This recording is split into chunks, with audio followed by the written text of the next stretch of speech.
My name is Dr. Michael Brown, and this is 3 Words, a bite-sized podcast about the simple and yet very significant choices that all of us can make in order to be the very best version of ourselves. Today in my conversation with Dr. Tyler Schwanz, I was reminded that to be the very best version of myself, I want to be surrounded by amazing human beings. And one way to do that is to add another chair. The possibilities of opening up your life, opening up your home, pulling up a chair at a restaurant, pulling up a chair at your Thanksgiving meal, inviting more people to be involved in your life. What opportunities, what possibilities that you might be missing if you tend to just kind of close in with just a few. I think you really enjoyed this episode. Listen in.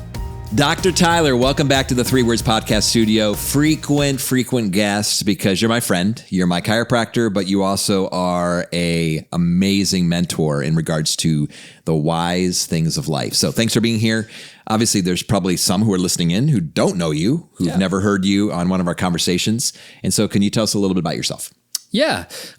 So I love being on these podcasts. I feel like living life well is something that I have been trying to do for a long time, and becoming your friend has only accelerated that path. I am a chiropractor. I am married. I have 2 children. I love to snowboard. I love risk taking. I love all sorts of things. So I love baking bread. Yeah, that's me. You love everything. In fact, one of our favorite episodes together was try something new. I have people still asking me about that. Like, does he really do this? Does he really drive different directions home? And does he always, you have a wide diversity of interests and passions. And I just love your love for life. So it's good to be with you here again today with these particular 3 words. The 3 words today are add another chair. Why is this important to you? It makes sense to me when I heard the 3 words that you had selected. I'm like, this is Tyler Schwanz, but in your own words, why is this important to you? Yeah. I've thought a lot about it, and you introduced the concept to me, and I think that you demonstrate it really well about preparing for the possibility of others to unexpectedly enter into your life. And that's how I think about adding another chair, is like you can add another chair in reaction to somebody showing up unexpectedly at your door. You can always prepare with another chair ready for the possibility. I think that adding another chair equates to possibility. And another thing that I've heard people say that I think has probably made its rounds, all over social media, that people say, if you want to command the attention of a room, try to be interested rather than interesting. And what I think the opposite of being interested is being insular. It is being so focused on what you have going on that you miss the opportunity for what other people have to add to your life, how you could add to others' life. And so I think the opposite of interested isn't interesting. It is insular, which is detrimental to people's relationship building process. And, relationships is everything. Yeah. Unsurprisingly, the idea of relationships are just weaving their way through this conversation. I was wondering where you're going to take it, but again, it goes back to the previous episode that we chatted about, where even trying new things, one of the conclusions we came to in that conversation was when you try new things, you meet more people. Yeah. And when you meet more people, you build more human connection. When you have more human connection, you have more friends and more life and more energy and more everything. And you ended it just the way I would have probably created that cap, and that is that relationships are everything. So not only adding another chair to your table, not only being prepared if someone shows up in your life or even at your home. I think about that episode I did with my daughter, show up uninvited. Yeah. Just that idea of always making room for others. And you model that. Maybe I talk about that, but you, my friend, model that in so many areas of your life. What have you learned, and how have you experienced this playing out in the Schwanz home? I'm just curious. So relationships, I picture relationships, every person being surrounded by like this sphere or this orb, this globule of other relationships that are spewing off of them. And as I was visualizing how I wanted to communicate this, I was taken back in time. So if I may, envision yourself on a car ride. And if you are like me, you were born in the 80s, there were no iPads. So if you're on a car ride, you're in the backseat, you're just bored. So you're not looking at a tablet. You are, say it's raining, you are literally looking at the window. And I can picture myself as a little kid looking at these little globules of water on the window, and you make up games. You make up games. Eventually you're like, all right, I want that one to win. And by winning, I mean it gets to the bottom of the window. You know what I'm talking about? Oh, for sure. You've played it. Everybody's played it. So these globules, they eventually bump into others and they become larger and they gain momentum, and that's how they win. And the more I thought about it, I was like, the more people we can connect ourselves to, the more forward momentum we gain. And that is living life well. That is winning. And if you look at the tiny little globules of water that never connect with anything, they stay stagnant.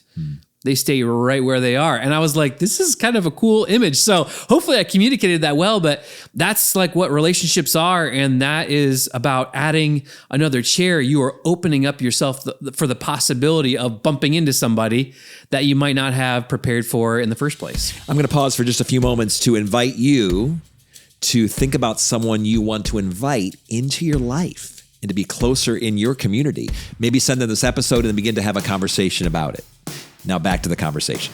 And we talked about that in a conversation, 3 words, Initiate with Strangers with Casey Greenawalt, where we talked about that every one of our best friends and every one of the most significant people in our lives, apart from family, were once strangers. Mm-hmm. They were once those insular little droplets on your window, but then you come together and you're like, now your life is bigger. You talked about winning. I think about it in terms of being more alive. Yeah. I was thinking just recently, I was speaking at a conference in Connecticut, and we were talking about what makes us feel alive versus just living.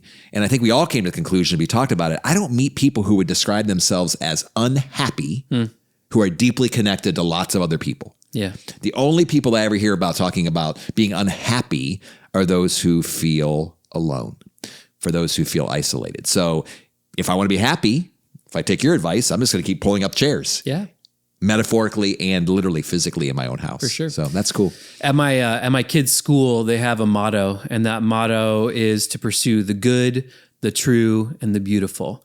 And I think that when we are pursuing objective truth, when we're trying to get to the best possible way of living, the way to do that is by connecting as many people as possible. And I looked this up, and it's true. There was a study done in, I think, 1904 in England, and it was at this fair.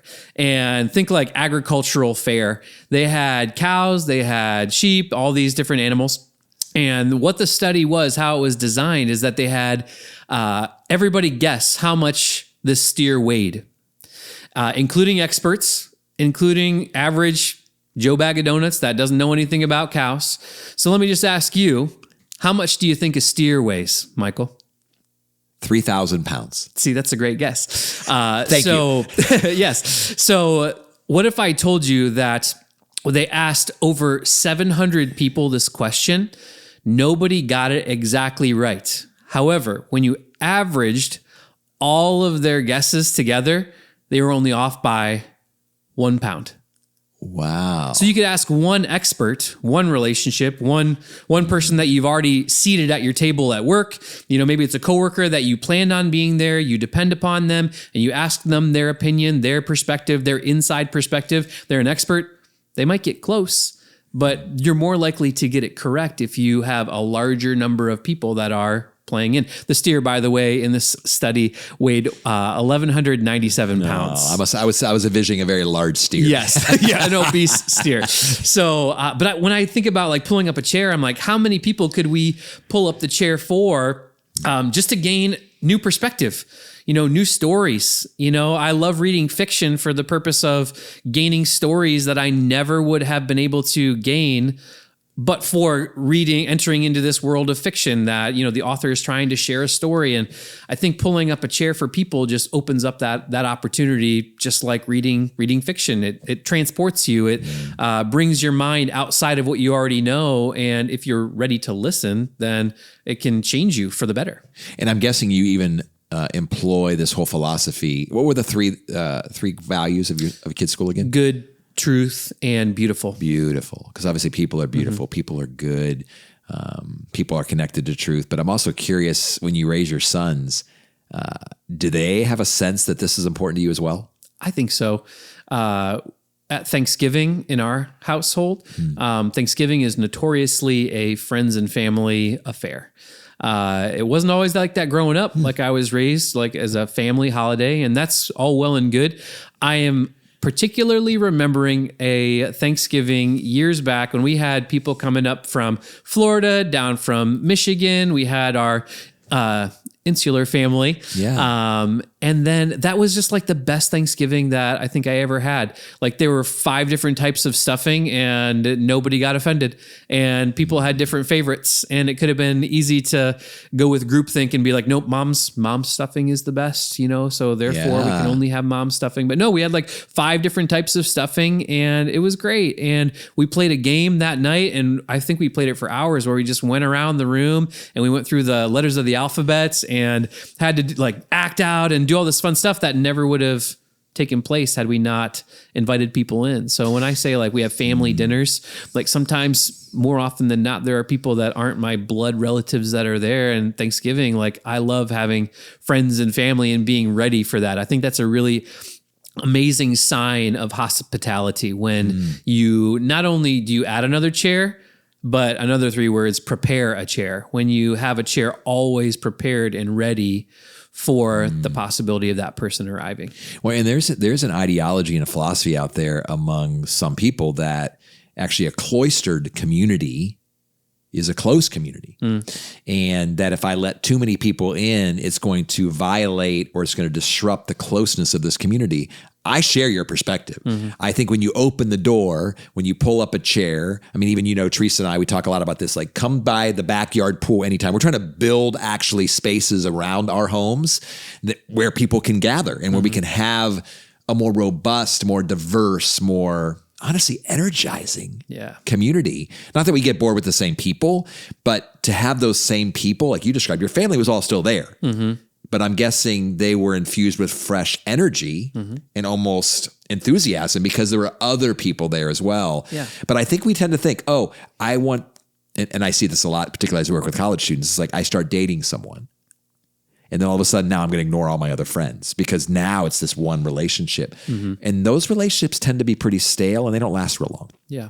And even at times become toxic when you don't have more people involved. Because I think we're wired for not just a few close relationships, but a community that is really transformative and is diverse. I wanted to ask you this because this is what I think of when I think of adding another chair is something that we spoke about a long time ago. You probably don't even remember. But I don't. What if you and I schedule a meeting or go grab dinner or a drink or something like that, and then I get there and you have, without my consent, invited somebody else to join us because they're also awesome. Like that requires me to be really secure and be like, well, these were my plans. These were our plans. You were my friend. Like that would be the insecure, I guess, non-inclusive, not adding another chair mentality. Whereas like, what's the harm? And what's the possibility of this new friend, increasing our fun by 30%?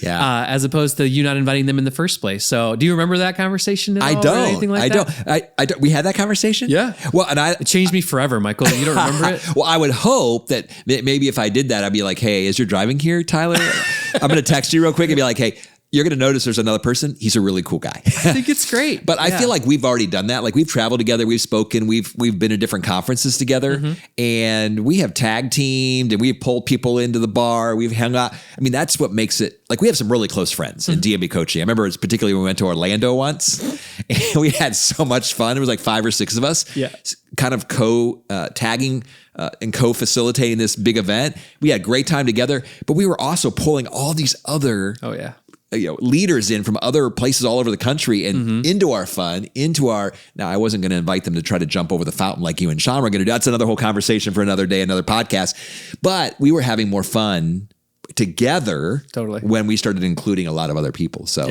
but no, but here's part of it. I trust you, you trust me. We know we're kind of building the same kind of life. Our tribe thinks like this. And so if I walk into a restaurant and Tyler gives me the look like I got someone to meet, I'm going to be excited because I know what kind of person already that probably is even before I meet that individual. since human beings, are just so amazing and we are honored to get to meet any number of them, I keep coming back to that word of possibility that I think I've just been perseverating on this entire episode. And I feel like when you don't add another chair or you're not open to that, you are sacrificing your current comfort for what could be incredible. And I guess you've probably heard this before, but the anecdote or the anecdote of how to catch a chimpanzee. You're supposed to put their favorite food inside of a coconut with a very small hole, which is small enough for them to get their hand into, but not small enough for them to get a clenched fist out of. And so that's how you catch them, because apparently they put their hands in, they grab on, and even if they know they can't get away, they're unwilling to let go of what is good for what could be greater, which in their case is to live another day. But in our case, what are we holding on to that is good at the expense of what could be just absolutely mind-blowingly incredible? And I think add another chair is that thing. It represents that next thing, that possibility. And I choose with my attitude that the next thing could change everything for me, for that person, for you. And I think that's a really great lesson for all of us to learn, is that human beings, if we treat every single human being as if they could change our lives forever and we could change their life for forever, how would you treat every single interaction, even those unexpected ones? It would be a holy, sacred experience with every single person that you met. My friend, I have nothing to add to that. That was a brilliant, really powerful conclusion to once again, a fantastic conversation. So thanks for being in the podcast studio today. Thanks for having me. I hope you have someone like Dr. Tyler Schwanz in your life that you can sit and talk about things that really matter. I love being in the 3 Words podcast studio with Tyler, with all the other guests that are here, and I hope that you're enjoying being a part of our DMB coaching family as well, our 3 Words podcast family. Also, if you want to be more connected, stay more closely connected to our community, I would encourage you to visit our website. It is a robust website with lots of resources there, dmbcoaching.com. Again, that's dmbcoaching.com. But if you also go dmbcoaching.com/subscribe, you can also receive our digital newsletter. Dr. Tyler Schwanz actually is the editor of that newsletter. We provide lots of never seen before material, resources, curriculum that can help you become more fully alive. So please join us. Continue to be a part of our family, and we'll see you in a couple of weeks.